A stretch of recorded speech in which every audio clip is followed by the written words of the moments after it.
चक्रवृद्धि ब्याज compound interest का भाग 1 का पहला प्रश्न।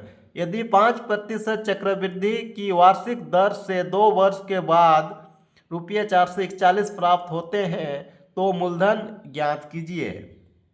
देखिए दोस्तों, सूत्र का प्रयोग नहीं करेंगे, हम एक शॉर्टकट कॉन्सेप्ट से बनाएंगे जो आप कभी भूलेंगे नहीं।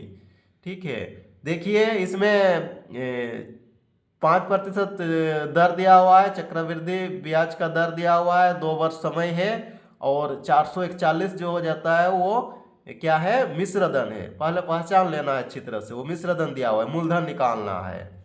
चलिए, मूलधन हम लोग कैसे आसानी से निकाल लेते हैं। देखिए, मूलधन बराबर क्या हो जाएगा, 441 दिया हुआ मिश्र धन। पहला वर्ष के लिए 5% माने 100 रुपया मूलधन, तो 105 रुपया मिश्र धन हो जाएगा। ठीक है, मिश्र धन जो है पहला वर्ष के लिए 105 हो जाएगा, 100 का 105 हो जाएगा, 5% दर बने।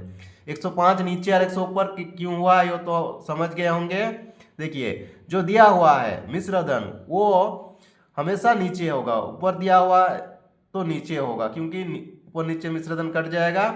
ये बचे क्या, मूलधन। मूलधन निकालना है, इसीलिए मूलधन को ऊपर लिखेंगे, जिसको निकालना है ऊपर, जो दिया हुआ वो नीचे हो जाएगा। ये मिश्रधन दिया हुआ नीचे हो जाएगा। इसी तरह से अगला वर्ष भी ऐसे ही हो जाएगा, 100/105।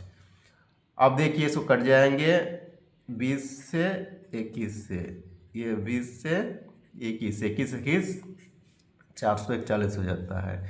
अब क्या हो गया, बराबर 2 दूनी 4, ये 400 रुपया हमारा मूलधन निकल गया।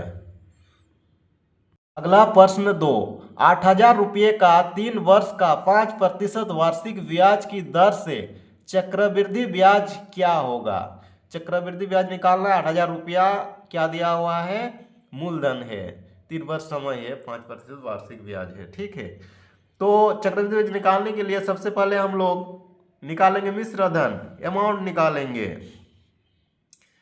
अमाउंट बराबर क्या हो जाएगा, 8,000 है मूलधन, 8,000 गुना 5% माने 100 मूलधन, तो मिश्रधन 105। 105 मिश्रधन निकालना है, ऊपर लिखेंगे 100, नीचे लिखेंगे, ये मूलधन दिया हुआ 100 है तो इसलिए मूलधन नीचे 100 हो जाएगा। ठीक है, इसी तरह से 105/100, ठीक है, जिसको निकालना है उसको ऊपर, जो दिया हुआ वो नीचे हो जाएगा।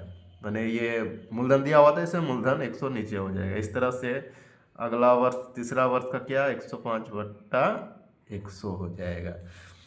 अब कट जाएगा 5 दूनी 5 एके 0, इस तरह से 2 1 2 0 2 1 2 0। ठीक है, 1 2 3 2 दूनी 4 दूनी 8, 1 2 3 ये 8 पूरा कट जाएगा।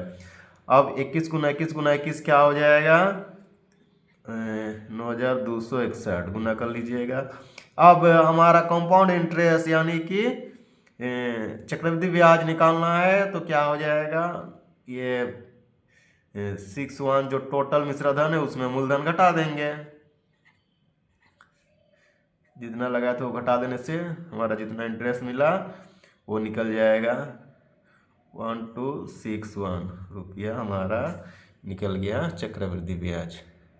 अगला प्रश्न 3, यदि एक निश्चित राशि 3 वर्ष में 10% की चक्रवृद्धि ब्याज की दर से ₹6,655 हो जाती है तो राशि ज्ञात करें। राशि निकालना है यानी कि मूलधन निकालना है। 6,655 क्या है, मिश्रधन है।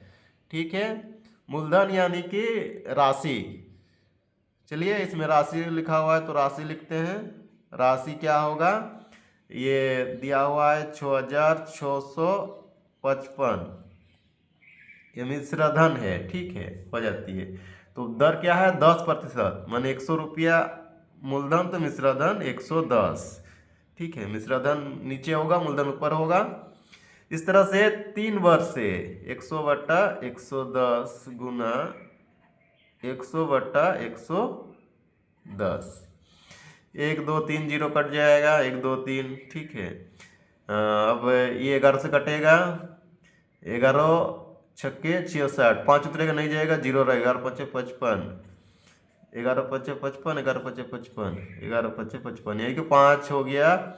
इधर 5 के 5, 1 2 3, 5,000 रुपया हमारा निकल गया क्या, मूलधन।